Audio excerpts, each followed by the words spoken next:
बिस्मिल्लाहिर्रहमानिर्रहीम। अस्सलाम वालेकुम। हेला डिजिटल बॉक्स में खुश आमदीद। आज हम बात करेंगे शेंजियन कंट्रीज़ में किसी भी यूरोप के कंट्री का टूरिस्ट वीज़ा अप्लाई करने के लिए आपको कौन से डॉक्यूमेंट्स रिक्वायर्ड हैं। अगर आप सऊदी अरब में हैं, कतर में हैं, दुबई में हैं, ओमान में हैं या किसी भी गल्फ़ कंट्री से, बहरीन से, आप इन कंट्रीज़ से अगर यूरोप के किसी भी कंट्री का टूरिस्ट वीज़ा अप्लाई करते हैं तो आपको अपनी फ़ाइल को स्ट्रांग करने के लिए कौन से डॉक्यूमेंट्स जो हैं वो चाहिए होंगे। यूरोप का टूरिस्ट वीज़ा हासिल करने के लिए सबसे मेन जो चीज़ है वो आपकी स्ट्रांग फ़ाइल है। आपकी फ़ाइल जितनी स्ट्रांग होगी उतने ज़्यादा चांस होंगे कि आपको वीज़ा मिलेगा। यूरोपीय यूनियन को शेंजियन कंट्रीज़ बोलते हैं। शेंजियन कंट्रीज़ में गालबन 27 कंट्रीज़ हैं। इनमें से आप किसी भी एक कंट्री का वीज़ा लेके आप किसी भी दूसरे यूरोप के कंट्री में सफ़र कर सकते हैं। फॉर एग्ज़ाम्पल, अगर आपके पास स्पेन का शेंजियन वीज़ा होगा तो आप इटली में, फ्रांस में, जर्मनी में, नीदरलैंड में, कहीं भी किसी भी यूरोप के कंट्री में सफ़र कर सकते हैं। आप किसी भी एक कंट्री का, किसी भी एक यूरोपीय कंट्री का वीज़ा लेके आप किसी भी दूसरे कंट्री में सफ़र कर सकते हैं। सऊदी अरब से अगर आप अप्लाई करते हैं टूरिस्ट वीज़ा, अगर आप किसी कंपनी में जॉब कर रहे हैं, आप यहाँ से सऊदी अरब से किसी भी शेंजियन कंट्री का टूरिस्ट वीज़ा अप्लाई करते हैं तो आपको कौन से डॉक्यूमेंट्स रिक्वायर्ड हैं ये भी आपको मैं बताता हूँ। आपको इकामा चाहिए। आपका इकामा 3-4 महीने वैलिड होना चाहिए। आपको कंपनी का एनओसी लेटर चाहिए। एनओसी लेटर आपका ओरिजिनल होना चाहिए, बार कोड को स्कैन किया जाता है। आपकी बैंक स्टेटमेंट होनी चाहिए, 6 मंथ होनी चाहिए आपकी बैंक स्टेटमेंट, और बेहतरीन स्टेटमेंट होनी चाहिए आपकी। फेक स्टेटमेंट से वीज़ा रिफ्यूज़ होने के बहुत ज़्यादा चांसेस होते हैं। अच्छी बैंक स्टेट बनाने के लिए आपको एटीएम यूज़ करना चाहिए। आप जो भी ऑनलाइन परचेजिंग करें, आप मार्केट में, मॉल में शॉपिंग करें, कोई भी आप गाड़ी में फ्यूल डलवाएं, आप कोई भी चीज़ आप ख़रीदते हैं तो आपको एटीएम से पेमेंट करनी चाहिए। आप एटीएम से पे करें। आप जितनी ज़्यादा ट्रांजैक्शन करेंगे आपकी स्टेटमेंट उतनी स्ट्रांग बनेगी। 6 मंथ की आपको स्टेटमेंट लगानी है। साथ फाइल में होटल बुकिंग लगानी होगी।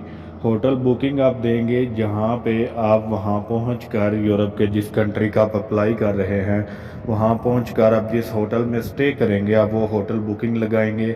आप रिटर्न टिकट लगाएंगे, आने की भी और जाने की भी। आप रिटर्न टिकट भी साथ फाइल में लगाएंगे।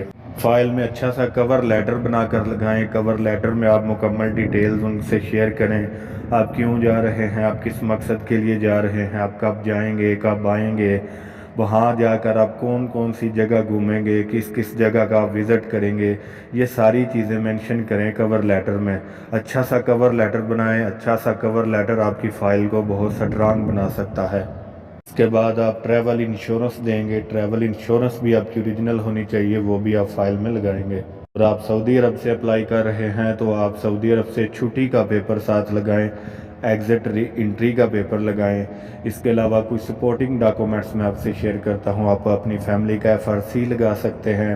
आप आपके पास गाड़ी है, कार है, उसका आप इस्तेमारा साथ लगाएं। आपकी कोई प्रॉपर्टी है तो आप उसके डॉक्यूमेंट साथ लगाएं। आप जिस कंपनी में काम कर रहे हैं उस कंपनी का ऑफ़र लेटर भी साथ लगाएं। जो आपकी सैलरी स्लिप्स हैं, जो आपके अकाउंट में सैलरीज आ रही हैं, वो आप अपनी सैलरी स्लिप्स साथ लगाएं। आपका ओरिजिनल पासपोर्ट फाइल में साथ ही एम्बेसी में जमा हो जाएगा, लेकिन आप अपने पासपोर्ट की कापी भी साथ लगाएं। कुछ लोग अपने पासपोर्ट की कापी साथ नहीं लगाते। उनका ख्याल होता है कि हमारा ओरिजिनल पासपोर्ट तो ऑलरेडी उनके पास है। नहीं, आप अपने पासपोर्ट की कापी भी साथ लगाएं। और अगर आपके कोई प्रीवियस पासपोर्ट हैं, एक है या दो हैं या जितने भी हैं, उनकी कापीज़ भी आप साथ लगाएं। अगर आपकी ट्रैवल हिस्ट्री अच्छी है और आपकी ट्रैवल हिस्ट्री पुराने पासपोर्ट पे है, प्रीवियस पासपोर्ट पे है, तो आप अपनी ट्रैवल हिस्ट्री की भी कापी साथ ज़रूर लगाएं। कुछ एम्बेसीज में फ़ोटो भी रिक्वायर्ड है। जैसा कि फ्रांस में अगर आप अप्लाई करेंगे तो आपको वाइट बैकग्राउंड की एक फ़ोटो भी उनको देनी होगी। कुछ एम्बेसीज हैं जिनमें फ़ोटो नहीं चाहिए। अब नेदरलैंड के लिए फ़ोटो नहीं चाहिए, तो एहतियातन आप एक या दो कोई भी अपनी फ़ोटोज़ जो है वो वाइट बैकग्राउंड वाली अपने पास रखें। कोई एक और इम्पॉर्टेंट डॉक्यूमेंट के बारे में बताता हूँ। आप अपने इकामा की इंग्लिश ट्रांसलेशन भी کروا کر وہ ڈاکومنٹ بھی ساتھ لگائیں گے۔ آپ کی اقامہ کی انگلش ٹرانسلیشن ہونی چاہیے، اس کے اوپر سٹیمپ لگی ہونی چاہیے، اور اس کے ساتھ ٹرانسلیٹ کرنے والوں کا سرٹیفکیٹ بھی ہونا چاہیے، یہ بھی آپ ساتھ لگائیں گے۔ یہ جو میں نے آپ کو ڈاکومنٹس بتائے ہیں، اگر ان ڈاکومنٹس کو آپ اچھا سا تیار کرتے ہیں، آپ اچھی سی سٹرانگ سی فائل بناتے ہیں، تو بہت زیادہ چانس ہیں آپ کا ویزا ضرور لگے گا۔ آپ جس کنٹری میں اپلائی کرنا چاہتے ہیں اس کنٹری کی آپ وی ایف ایس گلوبل کی ویب سائٹ سے جا کے اپوائنٹمنٹ لیں گے۔ آپ کسی بھی کنٹری میں اپلائی کرنا چاہتے ہیں، فرانس میں، نیدرلینڈ میں، سوئٹزرلینڈ میں، یا جہاں بھی آپ اپلائی کرنا چاہتے ہیں، آپ اس کنٹری کی اپوائنٹمنٹ لیں گے۔ اپوائنٹمنٹ لینے کے بعد آپ کو ڈیٹ دی جائے گی، اس ڈیٹ کو آپ نے یہ فائل، یہ اپنے سارے ڈاکومنٹس لے کے وہاں پہنچنا ہے اس ٹائم کے مطابق۔ آپ اپنی سٹیٹمنٹ جو ہے وہ اپوائنٹمنٹ سے 2 یا 3 دن پہلے نکلوا لیں۔ آپ کا کلوزنگ بیلنس جو ہے وہ 20-30 ہزار ریال، 40 ہزار، یا جتنا بھی آپ کے اکاؤنٹ میں ہو وہ ہونا چاہیے۔ آپ کی سٹیٹمنٹ اچھی ہوگی تو آپ کے بہت زیادہ چانس ہوں گے ویزا لگنے کے۔ آپ کو اگر ہماری ویڈیو اچھی لگی ہے تو ویڈیو کو لائک کر دیجئے۔ ملتے ہیں نیکسٹ ویڈیو میں، تب تک کے لیے اجازت دیجئے۔ اللہ حافظ۔